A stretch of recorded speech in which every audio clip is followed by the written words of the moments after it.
Assalamualaikum warahmatullahi wabarakatuh. Hari ini kami dari Sekolah Legislatif hadir di kediaman Bung Rocky Gerung untuk belajar dan mendapatkan pencerahan terkait dengan hadirnya harapan besar Sekolah Legislatif ini untuk menguatkan narasi-narasi, gagasan-gagasan serta pemikiran-pemikiran kritisnya. Untuk itu sudah hadir bersama kita ada Bapak Tamsil Lindrung yang merupakan Ketua Kelompok DPD di MPR RI dan juga ada Bang Rocky Gerung yang selalu hadir dengan kritik-kritik ringan tapi sentilan berat. Ada Bang Hersu, ada Kak Andris. Sebuah kebahagiaan, terima kasih Bung Rocky sudah diterima di kediamannya yang luar biasa ini. Dan ini biasanya di luar. Banyak hal menarik di sini dan kami dari Sekolah Legislatif ingin mengambil ilmu dan mendapatkan pencerahan sebelum kita jauh. Bagaimana kemudian Sekolah Legislatif ini yang ke depan akan melahirkan pemimpin-pemimpin muda yang tidak hanya punya kapasitas tetapi paham, punya keilmuan. Nah, pemirsa Rocky Gerung Official, Assalamualaikum warahmatullahi wabarakatuh. Waalaikumsalam warahmatullahi wabarakatuh. Kaget ya, tadi banyak yang mengira pasti Rocky Gerung Official dihack atau dibajak gitu ya. Ya memang hostnya tadi dibajak duluan karena ini teman-teman Sekolah Legislatif. Ini luar biasa ya. Ini Sekolah Legislatif ini adalah teman-teman calon anggota legislatif ya. Iya. Dari berbagai partai ya. Dari berbagai partai daerah. Dari berbagai partai dan daerah. Wah, keren, idenya keren ya, Bung Rocky ya. Oke. Keren, lebih keren lagi ada Pak Tamsil Lindrung Ya. yang terus-menerus mengaktifkan akal sehat bangsa. Yes. Lindrung artinya pelindung Rocky Gerung. Nah, mungkin Bang Hersu sebelum jauh, kita mungkin ingin bagaimana sebenarnya pandangan tentang calon pemimpin masa depan. Oke, silakan Anda yang hostnya. Sekarang saya serahkan pada Anda. Iya, hari ini hadir Silakan Bapak, dibajak FNN. hadir Bapak Tamsil Lindrung. Mungkin ada hal yang bisa diberikan kepada kita Bapak Tamsil. Bagaimana menjadi seorang pemimpin yang benar-benar siap sebelum berada di titik atau puncak kepemimpinan. Silahkan. Iya. Jadi Sekolah Legislatif ini kita dirikan karena sebelumnya ada kesan anak-anak muda ini terbawa arus pemahaman bahwa politik itu kotor. Iya. Sehingga dia menjauh dari dunia politik. Betul.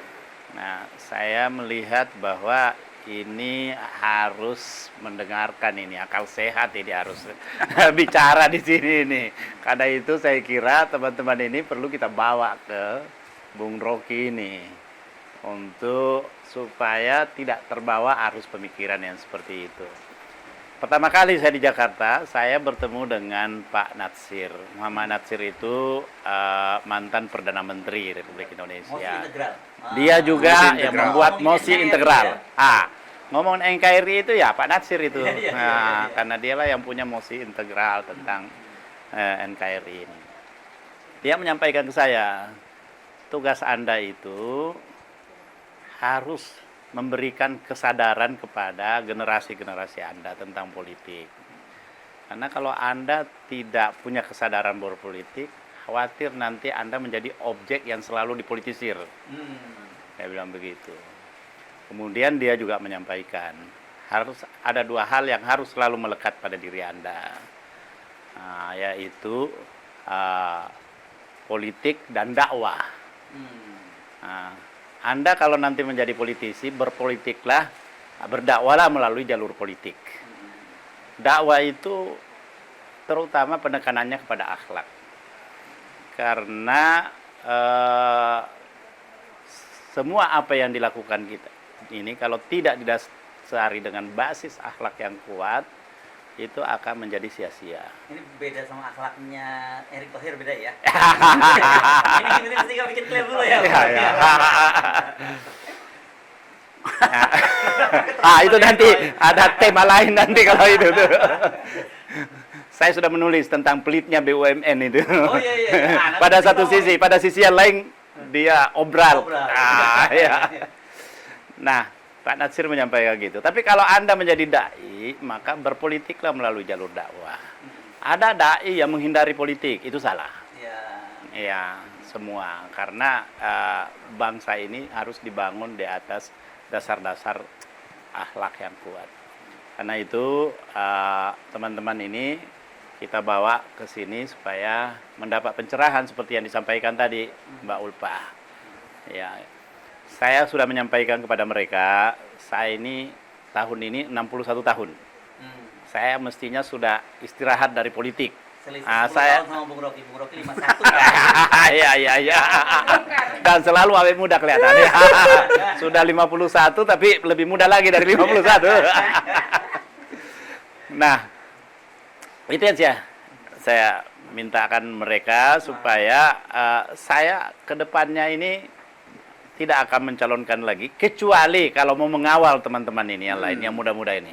Alhamdulillah periode lalu kami punya kader-kader sekarang ini sempat menjadi pimpinan DPRD di provinsi maupun di kabupaten. Nah, kita ingin lebih banyak lagi. Nah, karena itu seperti Mas Andres ini calon nanti di ini. Ini rektor sekolah legislatif ya? Iya, Oh, rektor sekolah legislatif ya. Tapi ini rektornya nggak dipilih oleh Mendikbud, jadi aman ini ya. Ini akal sehat ini. Pokoknya dia terpilih tidak ada yang intervensi. Tidak dibajak. Nah, istrinya sudah anggota dewan. Itu, jadi udah anggota dewan di Bulukumba. Yang lain nanti juga akan masuk, Dirga akan masuk menjadi anggota dewan. Jun, anggota dewan. Banyak. Semua ini sekarang coba ikut dulu dalam sekolah legislatif. Ya, saya kira itu minta pencerahan, Bung Rocky.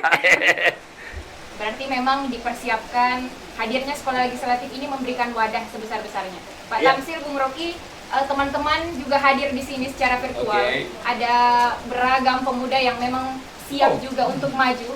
Makanya tadi sudah ada pandangan dari Ustaz Tamsil Lindrung tentang bagaimana kita berpolitik dalam berdakwah. Seperti yang beliau gaungkan terus politik untuk kemanusiaan.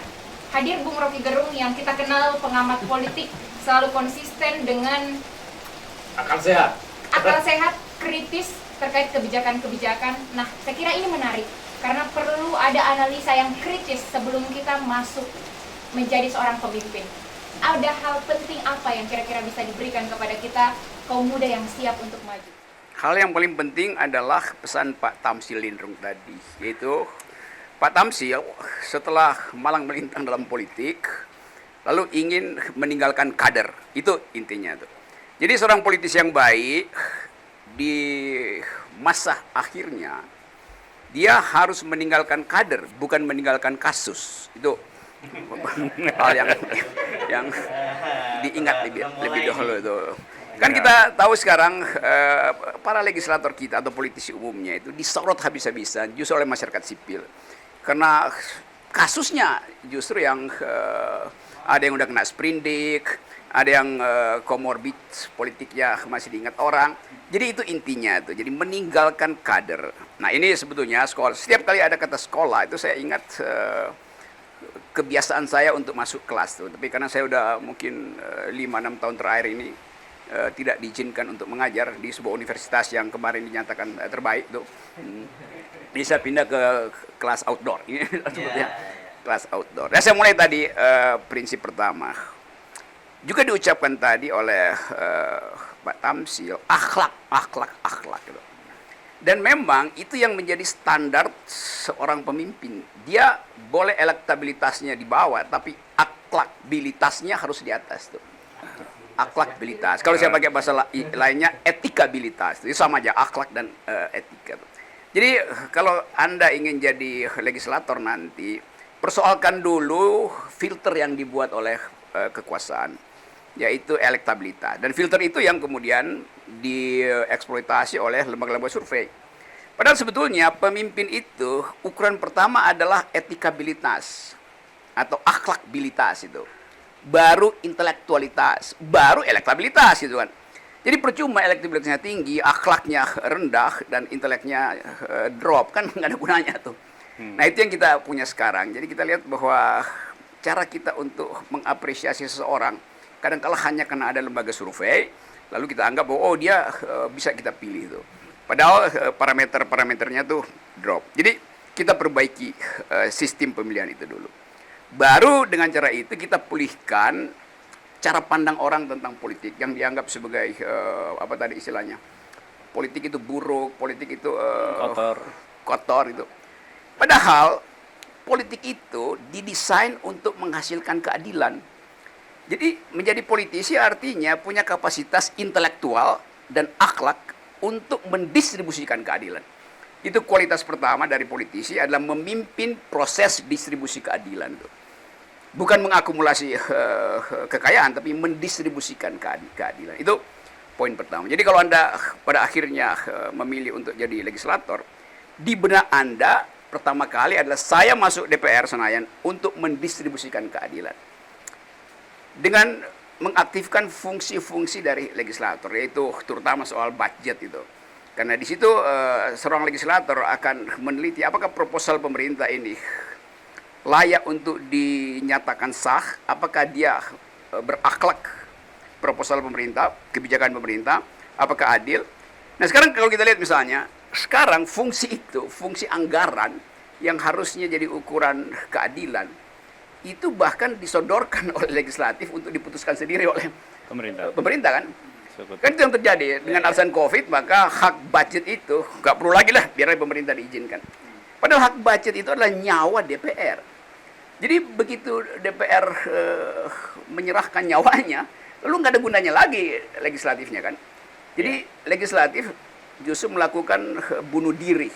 Nah bunuh diri itu, kalau dia sendiri yang dirinya terbunuh, dia justru membuat masyarakat itu menderita. Jadi bunuh diri DPR menyebabkan penderitaan publik. Masyarakat. Ya. Karena poin tadi, apalagi misalnya bisa kita kasih kritik, rakyat minta agar supaya kita ada di tengah hutan ini, sebetulnya di luar ada hutan. Rakyat minta agar supaya bumi itu dijaga hijau oleh pemerintah. Pemerintah jawab, oke, bumi kami akan jaga hijau dengan melalui undang-undang Omnibus Law yang isinya adalah merusak lingkungan. Jadi yang diminta rakyat tidak diberikan oleh pemerintah. Dan legislatif diam aja tuh.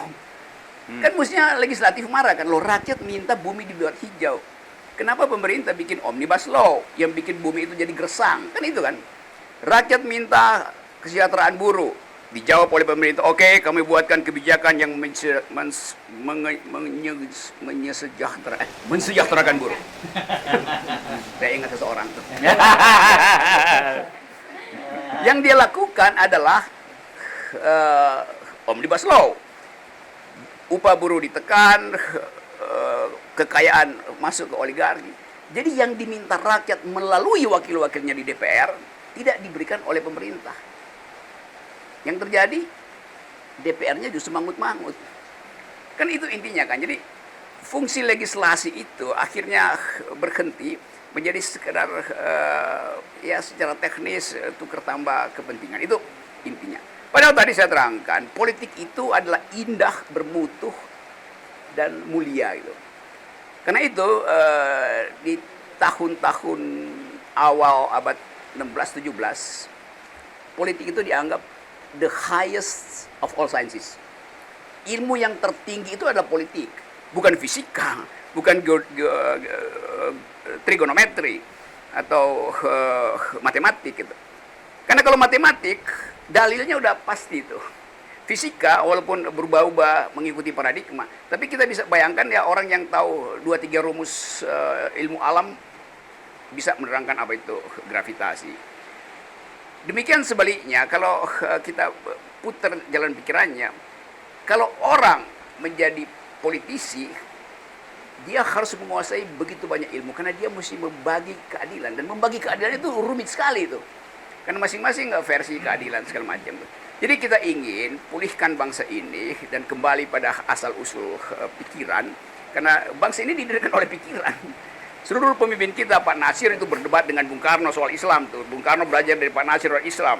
Pak Nasir belajar dari Bung Karno soal Marxisme. Lalu mereka berdebat kan. Dan nggak ada sogok-menyogok amplop di situ. Karena yang diselenggarakan adalah pikiran. Nah, kita punya komunitas pikiran dulu. Disingkat KOPI. KOPI artinya komunitas pikiran. Di awal kemerdekaan. Sekarang kita nggak punya komunitas itu lagi. Jadi sekolah legislatif ini betul-betul adalah komunitas pikiran. Nah, itu pentingnya, saya selalu senang Pak Tamsil yang berupaya terus untuk memberi sinar bahwa negeri ini bisa diucapkan ulang melalui pikiran, diucapkan ulang melalui pikiran. Diucapkan ulang karena selama ini pikirannya dihilangkan. Orang anggap bahwa menjadi legislator itu cukup cuap-cuap, cukup iakan apa yang dikehendaki presiden, lalu bentuk koalisi, selesai problem. Padahal dari awal kita ingin sekali lagi melihat anak-anak muda ini nanti bikin proposal sekaligus kurikulum masa depan. Jadi lupakan orang tua, kecuali Pak Tamsil jangan dilupakan, karena dia selalu ada semangat masa depan. Ya, jadi saya simpulkan bahwa kegiatan sekolah itu selalu dibutuhkan. Karena hanya melalui sekolah kita bisa bercakap-cakap secara argumentatif. Di luar itu adalah sentimen. Jadi penting sekali calon legislator ini memahami konsep-konsep dasar politik, sejarah intelektual dari demokrasi itu. Dan itu semua ada dalam catatan bagus sejarah kita. Hanya pada periode 7 tahun terakhir ini kita mengalami kemerosotan dalam soal demokrasi dan keakraban berbangsa itu hilang sama sekali. Jadi masa depan ditentukan mulai dari sesi pertama Sekolah Legislatif Tamsil Lindrung. Ada semangat yang Bung Rocky Gerung berikan bahwa poin pertama politik adalah ilmu yang paling tinggi dan politik itu indah.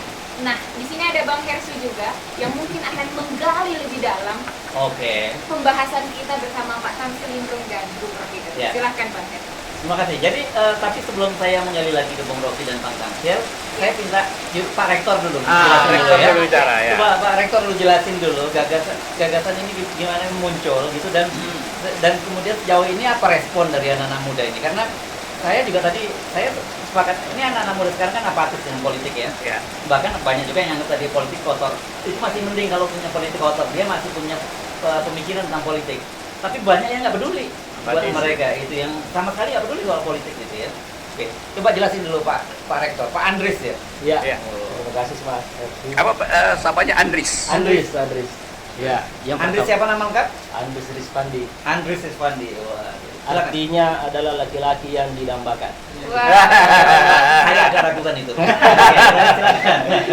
Jadi yang pertama penting saya sampaikan sebagai orang yang dipercayakan oleh Bapak Tamsil Lindrung terkait hal ini, ada suatu hal yang pernah beliau bisikan bahwa anak-anak muda itu harus dibukakan akses. Itu yang pertama. Yes. Karena kita percaya hari ini banyak anak muda yang cerdas tapi tidak memiliki akses, dan itu Pak Tamsil berikan ke kita semua sebagai anak muda. Itu yang hal paling penting. Saya bersama Bung Jusman setiap hari berdiskusi di Protop, seperti mungkin bisa disorot dulu ini. Ada topinya Rocky Gerung. Ini Protop. namanya akses nih ya. Ini akses ini. Jadi itu yang paling penting, bahwa ada 3 hal yang ingin kita sampaikan di sekolah legislatif. Yang pertama, anak-anak muda itu harus memiliki tujuan berpolitik. Noble purpose istilahnya, bahwa kita memiliki tujuan agung untuk berpolitik. Noble purpose. Kemudian ada clever strategi. Jadi kita memiliki strategi cerdas, tidak sekadar memiliki visi, memiliki kemauan untuk berpolitik, tapi tahu cara bagaimana menang. Kebetulan saya teman-teman bersama teman-teman, ada Bang Jun di sini, Dirga, Rahman, ada istri saya yang produknya sudah jadi. Ini adalah satu pembuktian bahwa kita harus menemukan cara yang cerdas supaya niat baik itu bisa kita wujudkan. Dan yang ketiga, tidak sekedar mendapatkan hal yang cerdas strategi tadi itu, kita harus menjadi aktor yang tangguh.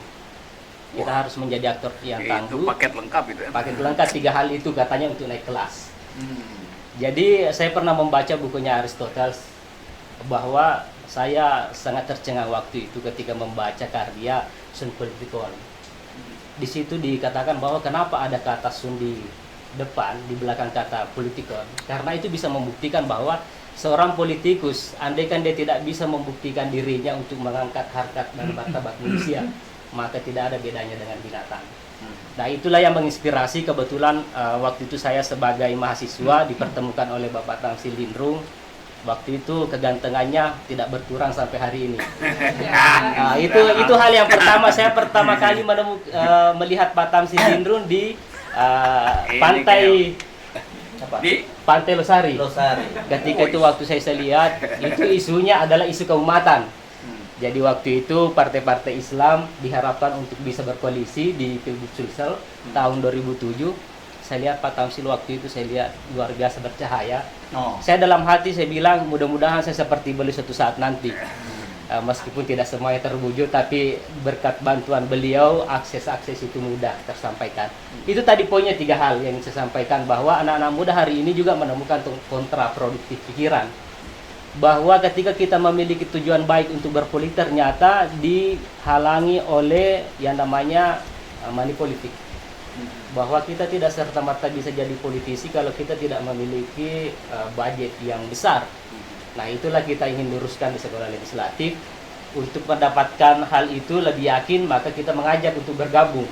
Ini bukan promosi tapi ajakan. Jadi, seperti itu dari saya kembalikan kepada teman-teman. Oke, ini terima kasih Pak Rektor ya. Ya. Kita tanya dulu ini supaya orang-orang Pak yang ingin bergabung ke sekolah legislatif ini bagaimana caranya dan apa sih kurikulumnya ya.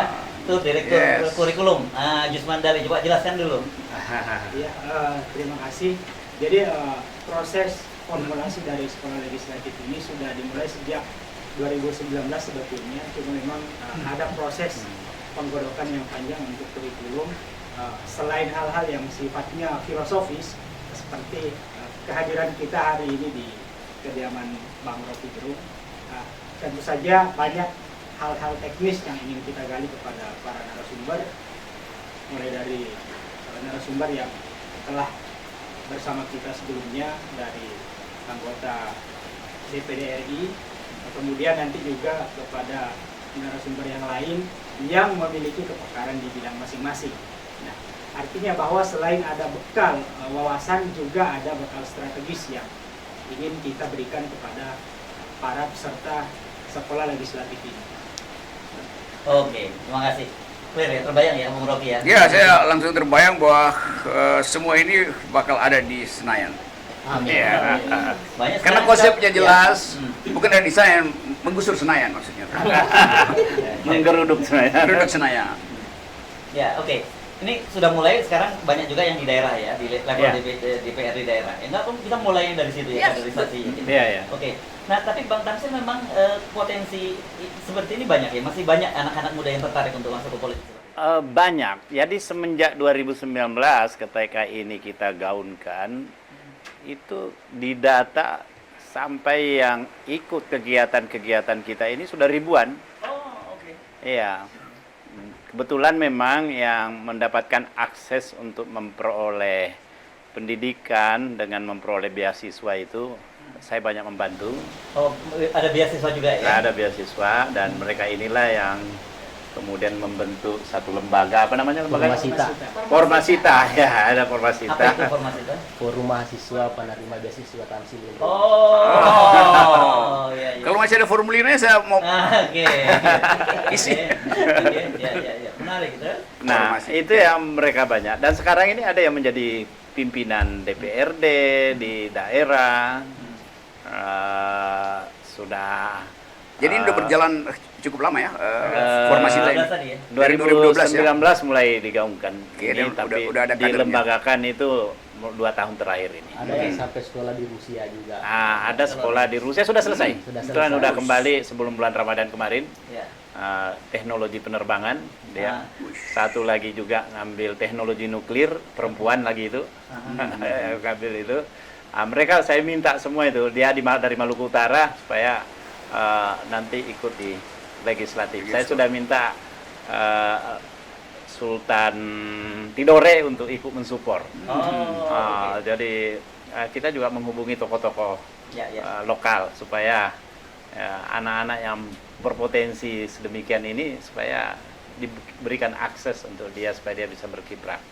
Dan saya terus terang yang memberi semangat saya untuk bernapas lebih panjang ini adalah mereka-mereka. Terutama ya lihat sendiri kan potensi-potensi mereka ini, saya kira tidak ada yang meragukan. Ulfa, Jusman Dale, Andris dan semua-semuanya ini, dan saya sangat terbantu didampingi oleh mereka. Terlalu muda. Ya, muda dan kapasitasnya luar biasa. Kalau dia menyampaikan orasi di kampus, saya kira banyak melampaui Yang ada sekarang. Yang ada sekarang ini. Merdeka Utara.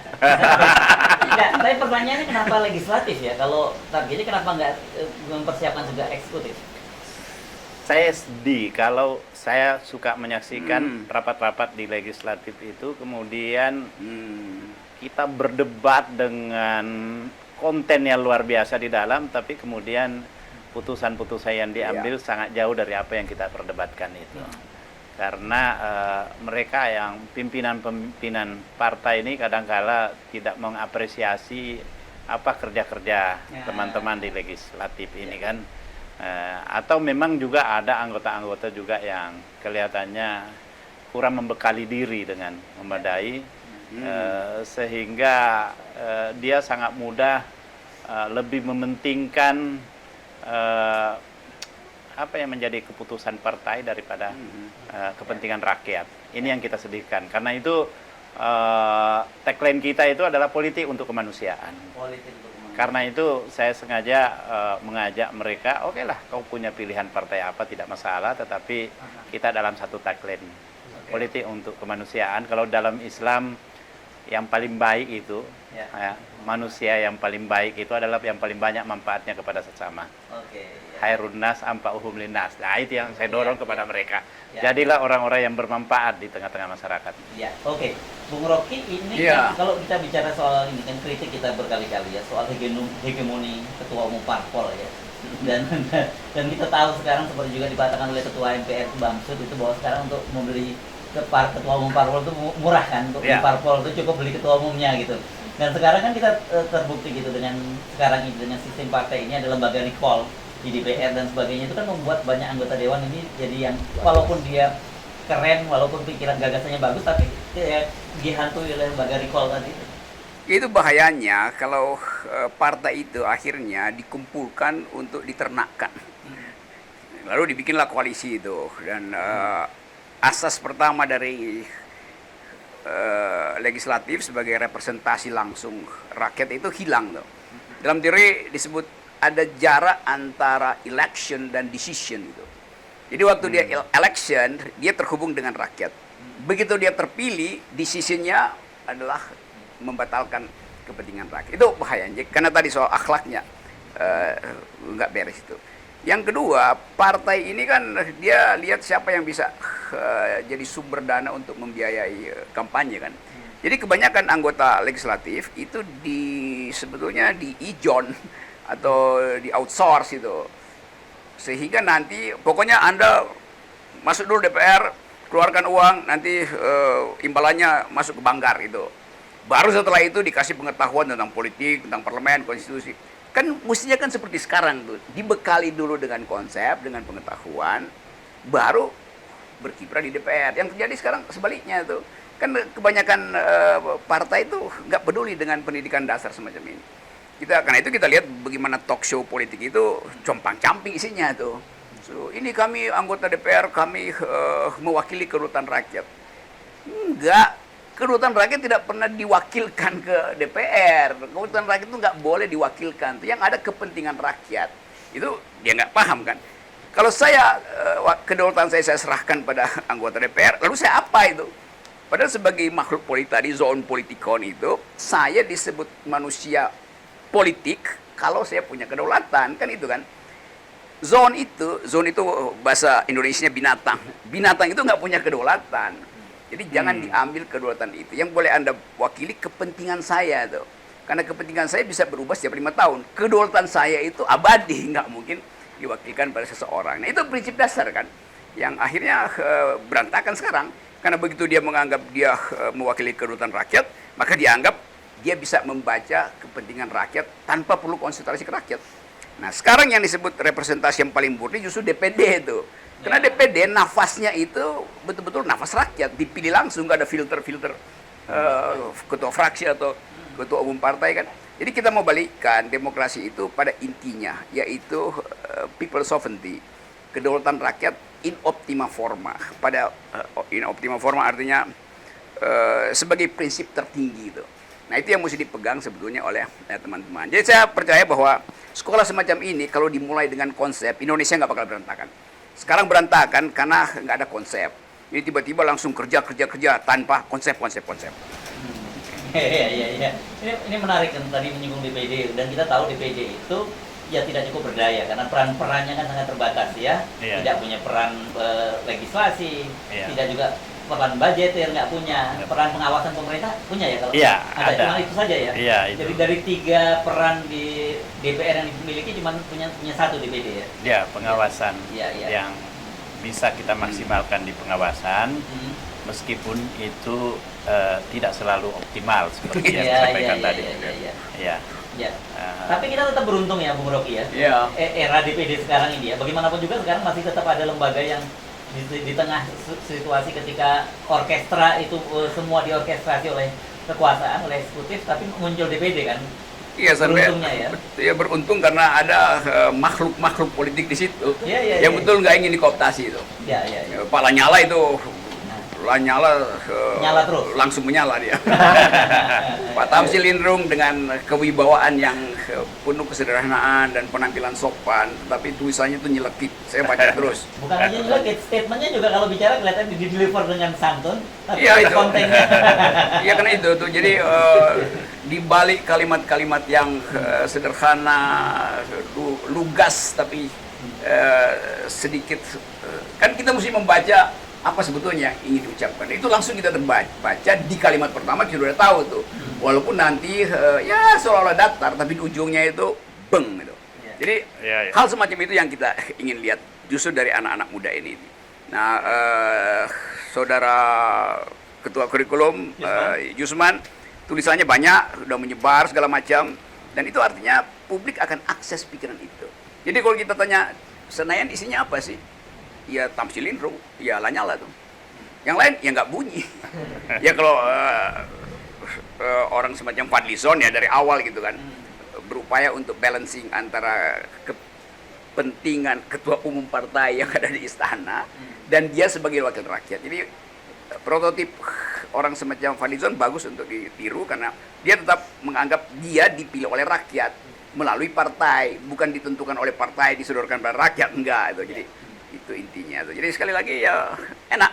Saya selalu merasa ada harapan Indonesia kalau kita bisa produksi kurikulum yang betul-betul membuat orang kembali percaya bahwa yang ada di DPR itu adalah wakil saya tuh. Oke. Dan saya diwakili oleh pikiran mereka, bukan oleh amplop mereka. Tapi saya tanya, mungkin ada salah satu yang mewakili ya. Salah satu mewakili yang hadir di sini ya. Saya tanya, kenapa kemudian tiba-tiba tertarik menjadi politik dan serius sampai sekolah politik? Siapa yang mewakili? Nah, ini mungkin Budewan ini, Budewan yang sudah jadi. Nah, ayo, ini. Ayo silakan. Kamera tersedia. Ayo. Sini. Nah, boleh di Sini. Di sini lebih bagus. Nggak apa-apa bisa.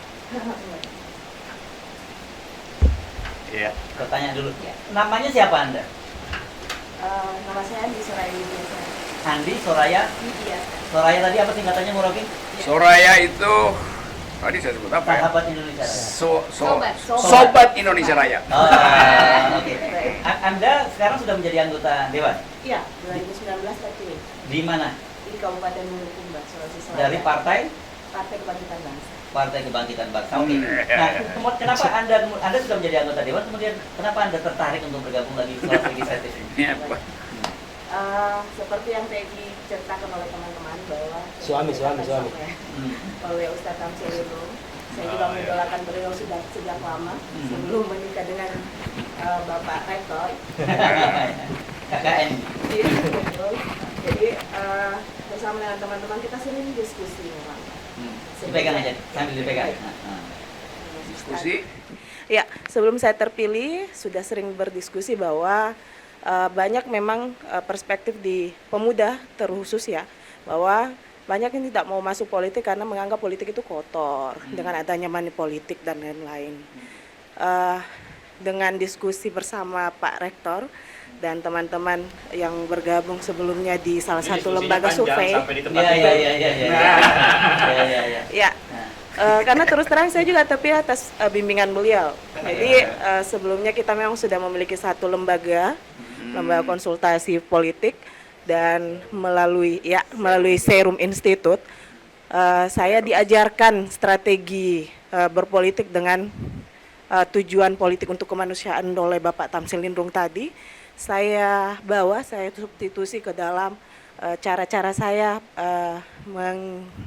mengambil suara masyarakat. Iya, jadi politik untuk kemanusiaan yang Bung Rocky Gerung tadi sampaikan, saya lakukan berbagai macam strategi dalam mengumpulkan suara. Alhamdulillah tanpa money politik kita bisa Oke. bisa terpilih. Ini Anda periode pertama ya? Periode pertama, Oke, apa yang Anda andalkan sehingga Anda bisa terpilih ini? silaturahmi. Silaturahmi. Terus Perbanyak Anda punya silaturahmi. program andalan gitu? Program andalan saya yaitu bagaimana lebih mendekat kepada perempuan. Oh, Iya. Bagaimana ya, Karena bagaimana isu difabel juga. isu-isu difabel dan teman-teman yang lebih banyak ke ranah-ranah sosial. Baik. Jadi ini Anda sudah berapa tahun ini sekarang di anggota? Sekarang masuk tahun ketiga. Tahun ketiga. Apa yang Anda rasakan ketika Anda masuk ke lembaga itu? Apakah yang Anda bayangkan konsep ideal yang dari luar itu Anda bisa bawa masuk ke Jauh berbeda. jauh berbeda? Ini Karena ini itu masuk penting, sekolah. Ya, ini sekolah yang serius lagi ini ya. Betul. Oke, Kenapa saya tetap ambil bagian pada sekolah legislatif ini? Karena saya mengapresiasi yang pertama keinginan teman-teman bahwa seperti yang Ustadz Tamselindro sampaikan bahwa tidak pada partainya kita beragam-ragam di sini boleh, tetapi tujuan kita satu, politik untuk kemanusiaan itu. Ini koalisi koalisi kemanusiaan ya, Bung Rocky ya, bukan koalisi. Iya. Saya rasa ini boleh. penting. Iya, iya. Saya rasa ini penting dan mungkin menjadi saran ya ke depan untuk koalisi sehat seperti ini. Karena di DPRD membutuhkan suara-suara yang harus bisa mengkritisi betul-betul dengan kualitas yang kalau bahasanya Bung Rocky Gerung, dengan akal sehat kita mengkritisi kebijakan pemerintah. Tapi Untuk yang dikutip akal ya, sehat ya, bukan tidak bunyinya ya. tidak melulu Oke. tidak melulu harus mengangguk-angguk saja di dalam DPRD. Ya, tidak mengikut pada setiap kebijakan yang tidak pro rakyat. Jadi memang kita sebagai anggota legislatif tidak hanya menggugurkan kewajiban saja. Jadi harus memang menjadi politisi yang betul-betul tangguh secara akal dan secara etika. Ya, ini yang saya pelajari dari beliau dan sampai hari ini saya terus belajar kepada beliau dan tentunya sebagai penikmat dari narasi-narasi dari Bung Rocky Gerung, saya juga banyak mengambil hikmah menjadi seorang politisi yang berakal sehat. Iya. Wis. Ini luar biasa ya. Tapi ini saya, Anda tapi mengalami konflik nggak gitu? Betul. Di dalam ya. saya- Bagaimana cara menyelesaikan itu ketika Anda melihat antara realitas konsep yang ideal? Ini yang nanya bukan jurnalis, psikolog. Lebih dalam. Ya. dalam. Ya, tentu betul yang disampaikan oleh Bung Rocky Gerung bahwa di awal kita ingin menjadi politisi butuh outsourcing yang lebih dulu. Ini yang menjadi dasar kita pada saat masuk sehingga konflik-konflik batin ya, walaupun dengan pasti ada saja pada saat kita mengambil keputusan yang berbeda dengan apa yang diinginkan partai, itu biasa terjadi. Tapi bagaimana lobby-lobby kita kepada partai memberikan penjelasan bahwa ini loh yang sebenarnya kita harus lakukan. Nah, inilah yang penting sebagai seorang politisi yang harus kita punya bekal. Bagaimana kekuatan keilmuan kita, kekuatan pemahaman kita kepada kondisi yang terjadi bisa memberikan keyakinan kepada partai bahwa oh iya betul yang kamu lakukan, lanjutkan. Seperti itu. Iya, Kemampuan seperti itu yang harus kita miliki dan di sekolah legislatif inilah saya belajar. Oke, Bung Rocky kayaknya perlu di extension ini ya kelasnya ya. Kalau kayak gini ya, kita ekspansi. Ya, kita bikin di semua kecamatan. Kalau ada roadshow. Iya, roadshow lah itu ya, gitu ya. Keliling ini. Iya, iya, iya. Saya senang tadi karena akhirnya ada pikiran baru untuk menumbuhkan partisipasi itu. Yang kan istilah partisipasi artinya dari bawah itu. Kalau dari atas tutorisasi itu kan. Nah, salah satu teknik sebetulnya untuk menghindar dari tutorisasi atau arogansi ketua partai atau fraksi, bikin kaukus itu. Nah, kaukus ini menyelamatkan isu itu sebelum sebelum ada bawa ke rapat partai yang pasti ketua bilang Diamputasi nanti ya. diamputasi di situ tuh. Misalnya tadi soal perempuan, ada kaukus perempuan. Tuh. Dulu saya ikut bantu DPD waktu Kaukus Perempuan ada. Bukan sebagai sesama perempuan, bukan ya? Karena saya mengagumi idenya Oh, iya. oleh Ibu Ratu Hemas selalu Iya. teman saya bicara. Tetapi yang jadi soal sekarang, kalau kita bikin Kaukus Perempuan, itu lintas partai, isunya tentang kesejahteraan perempuan misalnya kan. Nah itu mesti kompak gitu, jangan sampai begitu selesai rapat Kaukus, dipanggil sama ketua partainya, ngomong apa sih itu tuh? Bilang aja ini keputusan kita, dan pemimpin partai yang mengerti asal-usul intelektual dari Kaukus ini merasa bahwa memang itu hak dari anggotanya untuk mewakili isu tertentu. Nanti ada Kaukus pendidikan. Jadi anggota DPR atau anggota DPD yang punya latar belakang pendidikan itu bikin Kaukus pendidikan tuh, lepas dari proposal partainya tuh, sehingga bisa mempersoalkan misalnya rancangan undang-undang Dignas ini apakah dibicarakan secara lebih lateral atau sekedar kebetulan vertikal. Jadi begitu, ada Kaukus tentang lingkungan itu. Jadi dengan itu kita hidupkan blok, namanya itu blok isu yang tidak boleh diintervensi oleh ketua partai. Jadi itu Ini menarik. ya itu Ya mesti kan, bikin- kalau di Amerika kan kita mengenal namanya yang bill atau undang-undang bipartisan gitu ya, yang didukung oleh misalnya diusulkan oleh Republik, didukung oleh Demokrat atau sebaliknya. Kalau di kita kelihatannya yang begitu-begitu nggak muncul ya. Iya. Bang Samsil ya, gimana pengalaman Anda? Kalau di Anda kan DPD pernah- sekarang kita mulai. Nah, waktu DPR nggak kan? DPR enggak. Nah, Ah. itu Kaukus lingkungan diantaranya, Kaukus pendidikan, perempuan tadi Yes. ada, Kaukus itu pernah. Dan saya kira ini memang perlu lebih dikembangkan. Kenapa kalau di DPD ini kita lakukan itu? Karena kita di DPD ini kan kewenangannya kurang. Tapi selama ini yang selalu diperjuangkan kewenangan. Masa seterusnya kewenangan yang terus Iya, kita iya, perjuangkan? iya, iya. Udah, Lupakan kewenangan. saya mengajak teman-teman lupakan kewenangan. Ah. Kita optimalkan apa yang menjadi kewenangan sekarang aja. Iya. Jangan selalu merasa kurang dan ingin menambah. Dan ternyata responnya luar biasa ya. Responnya luar biasa, bahkan kita mendapatkan dukungan dari civil society luar biasa. Iya. Ketika kita mengangkat isu-isu yang seperti tadi, lingkungan, pendidikan, guru honorer, kita bahkan membentuk pansus yang lain-lain juga tentang asuransi, tentang PCR, apa segala macam, itu mendapat dukungan yang luar biasa. Jadi kami sekarang ini berada di level mengerjakan saja sesuatu itu yang setelah kita membuat pertimbangan-pertimbangan yang memang ini sangat logis, undang-undang yang kita mau ajukan tidak diterima, tidak ada persoalan. Tapi selanjutnya kita susun dan kita akan hearing dengan masyarakat nanti. Yes, Ini ya, yang itu kami buat hearing, ini. ya. Apa penilaian Anda? Ya, Silakan ya. dampingkan dengan yang dibuat oleh yang lain, yang di sebelah. Begitu. Iya. Ini Gua begitu. saya ingat ini ketimbang kita mengutuk kegelapan, lebih baik mulai menyalakan lilin kan gitu ya, Bung Rocky ya. Iya, ketimbang menunggu perubahan, lebih baik menyalakan akal pikiran. Oke, silakan lanjut, ada Ya, tambahan? saya kira itu. Yang Oke. teman-teman dengan sangat optimis melihat bahwa langkah yang kita lakukan ini adalah memberi harapan yang lebih besar. Oke. ke depan.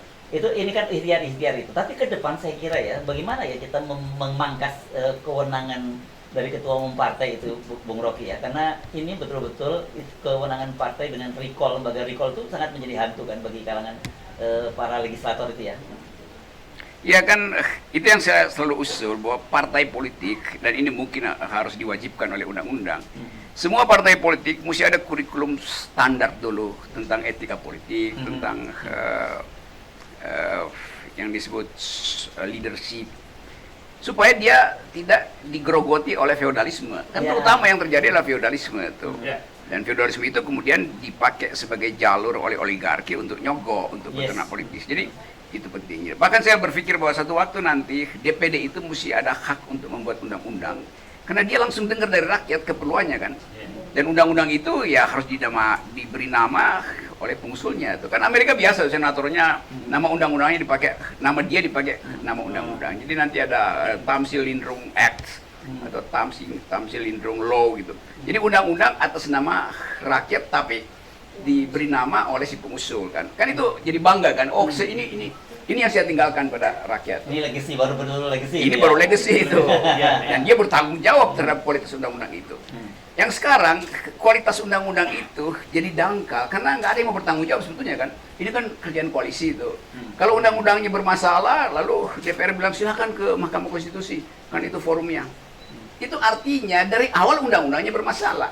Kalau undang-undangnya berkualitas, saya mau cegah sepenuhnya jangan sampai undang-undang saya masuk ke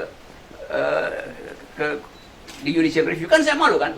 Bagaimana undang-undang baru 3 hari terbit udah masuk judicial review. Lalu DPR bilang, ya itu kan memang ada lembaga itu. Enggak, lembaga itu mestinya jangan sampai mereview kualitas saya tuh. Sama kalau kopi baru 2 teguk saya minum udah nggak enak, udah bilang silakan komplain ke lembaga konsumen. Lo justru jangan sampai dikomplain ke lembaga konsumen. Jadi itu. Nah, kalau tanggung jawab itu diberikan pada orang yang dengan kelompoknya melahirkan undang-undang berkualitas, pasti dia tidak akan nyampe ke Mahkamah Konstitusi. Mestinya malu DPR kalau undang-undangnya itu di judicial review. Ini malah bangga tuh. Kan itu ajaibnya cara berpikir cara berpikir kita. Bukan kita, mereka. Oke. Ada yang mau saya kasih kesempatan kalau mau tanya ke Bung Rocky, ada juga yang dari kelas yang mau tanya? Yep. Oh boleh. Oke, silakan. Namanya Anda berdiri di situ supaya masuk di kamera. Anda muncul di situ. Ayo Ya. Dirga, silahkan Dirga. Saya kasih dua penanya ya, gantian. Iya, Oke. Dirga, silakan. Bismillahirrahmanirrahim. Assalamualaikum warahmatullahi Waalaikumsalam. Anda calon Waalaikumsalam warahmatullahi wabarakatuh. Anda calon atau sudah jadi legislatif? Baru calon. Kita doakan Anda jadi. Ya, oke. Ya. Baik, sebelumnya saya mengucapkan terima kasih kepada mentor kami, Ustaz Tamsil Lindrung, karena telah dibawa kemana-mana sebenarnya. Sebelumnya kemarin juga kita udah ketemu sama Bang Rocky Gerung di rumah Pak Sudirman Said. Oh iya, saya ketemu. Dan saya janji ketemu di sini. Ya, dan hari ini kami juga berterima kasih karena sudah dibawa untuk berguru ke mentor sekolah legislatif yang baru. Gerung. Ya. Ya, seharusnya sebenarnya kita semua yang ada di sekolah legislatif ini tadi latar belakangnya, alasannya kenapa sekolah legislatif ini ada, karena ada satu keresahan yang sama yang kita rasakan. Dan mungkin ini juga yang hari ini kita mau sampaikan ke sini. Seharusnya keresahan terhadap demokrasi disampaikan di Istana Bogor. Tapi di sana kita tahu kan tertutup. Tapi ini nggak jauh dari Nah, Bogor. makanya Jadi kita harus langsung sampai. aja ke sini ke Iya. Sentul Bogor. Ini mulai dia. Bisa mendengarkan Masuk barang. keresahan. Iya, iya. Nah, jadi pertanyaan saya mungkin sedikit mendasar, Bang, terkait dengan demokrasi dan pemerintahan kita ke depan. Nah, kan kita saat ini sudah berada di penghujung lah istilahnya, penghujung akhir era pemerintahan sebelum yang saat ini. Kalau mengambil sedikit dari teori siklus Polybius, siklus pemerintahan, Polybius. Pada dasarnya negara atau pemerintahan itu dimulai dari monarki, di mana monarki ini dipimpin oleh seorang raja, tetapi raja ini kemudian terlena akan kekuasaan sehingga membuat rakyat menderita. Kemudian muncul lagi karena ada sekelompok cendekiawan yang sadar akan hal itu, kemudian merebut kekuasaan dari sang raja. Nah, kita kemudian dengan aristokrasi atau sekelompok cendekiawan. Namun ternyata lagi-lagi orang-orang cendekiawan ini terlena juga dengan kekuasaan. Nah, itulah kemudian kita kenal lagi dengan istilah oligarki. Nah, saat ini kemudian ada muncul lagi, ternyata karena keresahan dari kelompok oligarki ini, masyarakat menjadi resah, kemudian merebut kekuasaan. Nah, inilah kemudian menjadi demokrasi, pemerintahan oleh rakyat dan untuk rakyat. Nah, selanjutnya inilah yang menjadi pertanyaan saya, Bang. Di mana sekarang kapal besar Indonesia ini berlayar? Nah, kalau menurut teori Polybius ini, siklus Polybius ini, kita menuju ke otokrasi, yaitu pemerintahan yang dipimpin oleh seseorang yang tidak tahu pemerintahan. Nah, seperti itu, Bang. Kalau teori ini otokrasi, harusnya balik lagi ke khalifah. Makanya banyak orang-orang yang menyorakan kembali ke sana, Bang. Nah, jadi pertanyaan saya ke situ, kemana kapal besar demokrasi Indonesia kita bawa? Terima kasih. Ngopi dulu. Oke, saya coba ini, coba Ada gelas buat kopi dulu. Iya. Saya juga satu. Ini Bang Ersu. Mas Ersu, Pak. Saya nggak ngopi, nggak apa-apa Oh, ya. nggak ngopi, ya. Oke, ini mau kita jawab langsung atau satu lagi ya? Satu lagi aja ya, Bro ya. Satu lagi ya. Satu lagi Oke, langsung kita iya, closing salah, ya. ada. Satu lagi, silakan. Siapa Ayo, tadi? ayo. coba. Nah, Ya, Kak gantian, Jun. gantian. Silakan Kak Jun.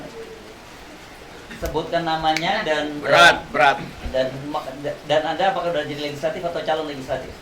Baik, terima kasih Bang Hersu dan para mentor semua, ada Bang Rocky Gerung, ada Ayanda Pak Tamsi Nindrung sebagai tokoh yang menjadi panutan kita di sekolah legislatif.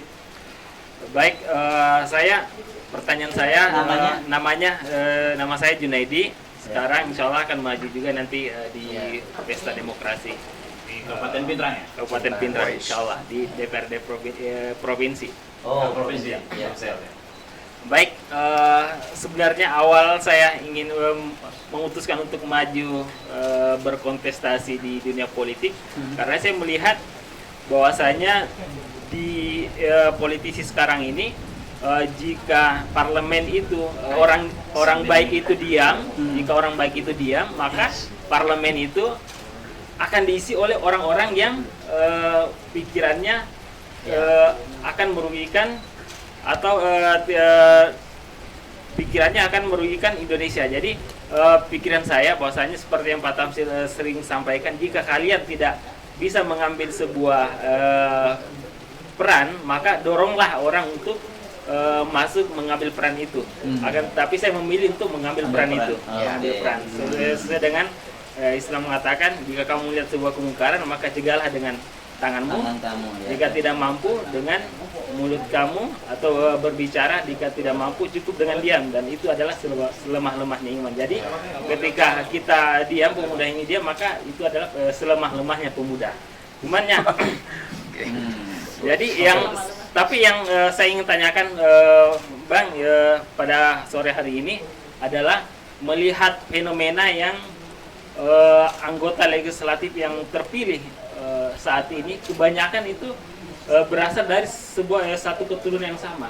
Misalnya kalau suaminya bupati di suatu daerah, otomatis hampir istrinya terpilih juga. Nah, dinasti politik itu yang membuat saya termotivasi Bang untuk memutus rantai dinasti itu sehingga menciptakan politisi-politisi yang berkualitas. Ya, mungkin yang saya mau tanyakan Bang, itu fenomena itu kenapa sampai bisa menjadi sebuah tren politik kekinian? Apakah kekuatan power money politik atau gimana? Oke. Tangkap ya. Ya. Ini Direktur Swarga Hotel. Jadi bisnis ya? Ya, bisnis. Di Lombok Timur. Lombok Timur. Oke. Ini perlu diundang nanti semua ini. Lombok Timur. Ya. Oke, Bung Rocky langsung ya. Kita kalian ini sekalian closing nanti Oke. ya. Sekalian Bung Rocky ya. Berapa menit Ya, kita- sampai closingnya? Ya. 10 menit? 10 menit cukup ya. Oke, ini saya gembira dan merasa punya harapan karena pembicaraan di ruangan ini kendati waktunya singkat, tapi kita bisa mengolah seluruh problem bangsa ini dalam tempo yang singkat ini. Dan kalau kualitas demokrasi kita ukurkan dengan pembicaraan di hari ini, terlihat bahwa demokrasi kita turun. Tapi kalau kualitas masa depan kita ukurkan pada keadaan pembicaraan hari ini, maka saya optimis kita bisa pulihkan Indonesia. Jadi sekali lagi, tadi bagus tadi menanyakan soal-soal kemana arah Republik sebetulnya. Memang kalau kita lihat, ini saya lagi minum kopi, ada Prokop. Ya ini tadi benar dia terangin, ini kafe di Prancis, kalau orang ingin mampir ke situ. Tapi ini sebetulnya Prokop itu dibuat oleh orang Italia itu. Prokop ini bahasa Prancisnya, kalau nggak salah namanya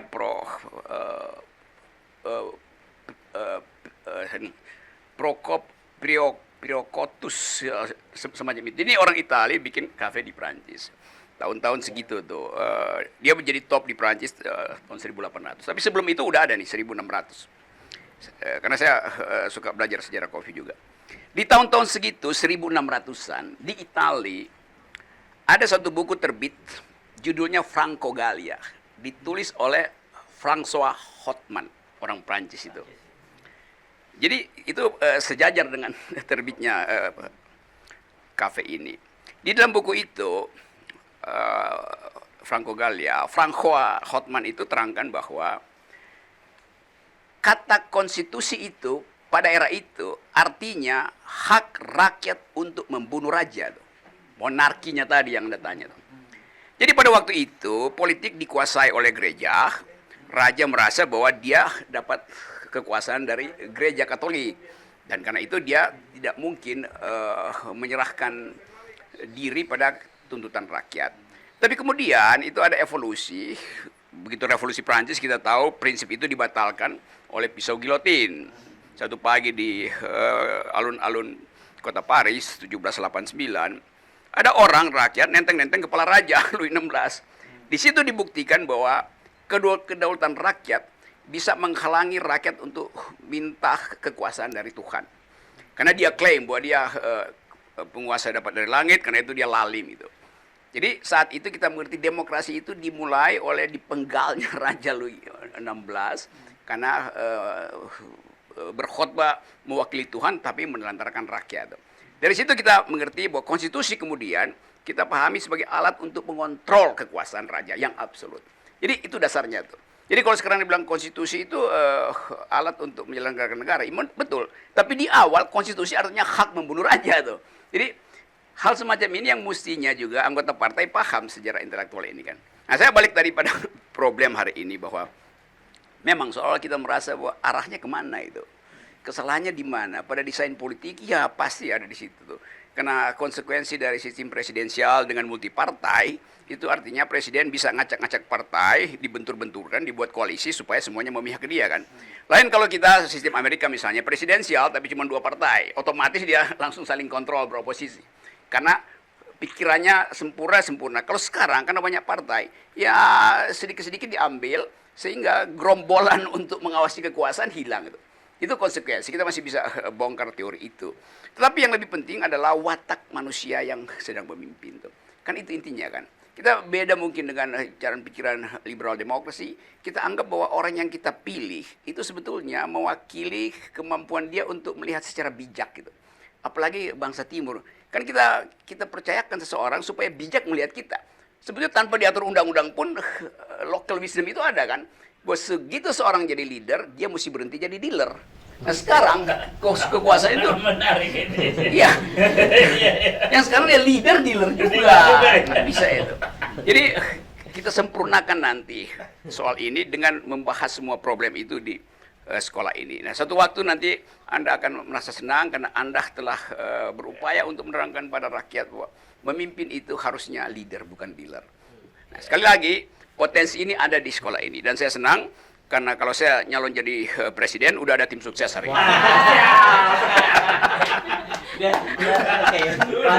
Padahal sekarang udah jadi presiden. Presiden akan sehat. Oke ya, saya langsung ambil alih ini ya. Nggak terasa kita sudah berbincang, saya kira hampir 60-an menit ya. Iya. Dan ini luar biasa, saya kira. Kenapa? Karena kita ketemu anak-anak muda gitu ya, Bung Rocky, yang membuat kita tetap punya harapan bahwa kita bukan ketemu anak muda, kita ketemu masa depan. Oke, dan seperti kemarin kita bicarakan nih, kelihatannya akan menarik ini gagasan ini nanti. Kita akan merencanakan juga Rocky Gerung Official itu melakukan roadshow gitu ya ke beberapa daerah gitu nanti. Ketemu potensial ini luar biasa. Iya. Dengan ide yang sama. Ide yang sama ya. Kemarin unofficial tuh ya yang kemana ke Bima ya, ada tanpa sadar. Bima dan mereka juga nagih supaya bikin ini saya gara-gara Bima bocorin itu seluruh HMI itu ngotot ngundang saya tuh. Padahal saya waktu saya bagi dan Ini ada kalau umum PBHM. Ya, itu. Jadi kalau kita paralelkan ini ada kegiatan FNN, ada kegiatan diskusi mahasiswa, ada sekolah legislatif kan lebih efisien tuh. DPD juga bisa ikut bantu. DPD bantu partai-partai lain yang segagasan dengan kita ya juga kita silakan gabung. Ya dan satu waktu nanti di daerah kita akan ketemu mungkin di dalam forum yang sama dengan Erick Thohir yang lagi kampanye. Siapa itu? Ya udah kita adu aja di situ. Kita adu masa siapa yang lebih banyak. Kan sejak awal kita selalu menawarkan bahwa capres itu jangan soal elektabilitasnya, tapi intelektualitasnya diuji. Ya, itu. Etikabilitasnya. Ya, Etikabilitas. itu diuji di Forum News Network, di FNN. Gitu Ya. ya. Oke, terima kasih. Sampai jumpa lagi dan sampai juga ketemu dengan Anda semua. Nanti mudah-mudahan kita bisa bertemu langsung secara off air dengan Anda. Saya Haris Buno Arif dari Forum News Network. Terima kasih. Assalamualaikum Dan jangan warahmatullahi lupa. wabarakatuh. Oh, masih ada tambahan? 0%. Oh, 0%. Let's go. Iya, lupa. Oke. Oh, PKS sama PAN sudah mau ikut juga. Ya. Oh, PKS mau PAN bagus. ya. Kita dukung Hmm. gitu. Yang kembali ke akal sehat kita dukung. Oke. Terima kasih.